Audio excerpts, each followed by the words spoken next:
Lights, camera, check-in. The stars of An Cailín Ciúin are heading to the Oscars. It's amazing. I'm so excited. I'm nervous as well, but mostly excited.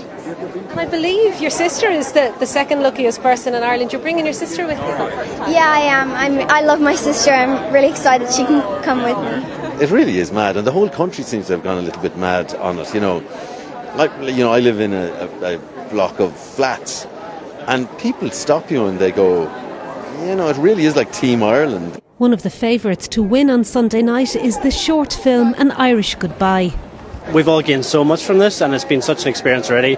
We kind of have already won, we feel, and it's a word for everyone, anything here on out's a bonus, basically. Also at Dublin Airport this morning, Dervla and Paul Mescal heading out to cheer on their Oscar-nominated son. So tell us, as they say on the red carpet, who are you wearing? I am wearing Gucci, and I was razzled and dazzled by the wonderful team in Gucci in London, and yes, it is pretty gorgeous. And the whole family is going, is that right? The whole family, we're absolutely thrilled about that. Donica is coming from New York and Nell has arrived in, so it's going to be a big team effort out here today. We're so delighted to meet all of them, to be back together with them, because we've been kind of separated from them for a while as well, so it's a great event for that.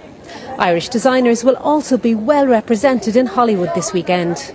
Between Deborah Veal and Seamus Gill, I just feel, tá sé the lig, Éireannach, it's lovely. I'm bringing a bit of Ireland and Irish craft to America. The red carpet was rolled out here at Dublin Airport this morning. The next one will be in Hollywood. Sinead Crowley, RTE News, Dublin Airport.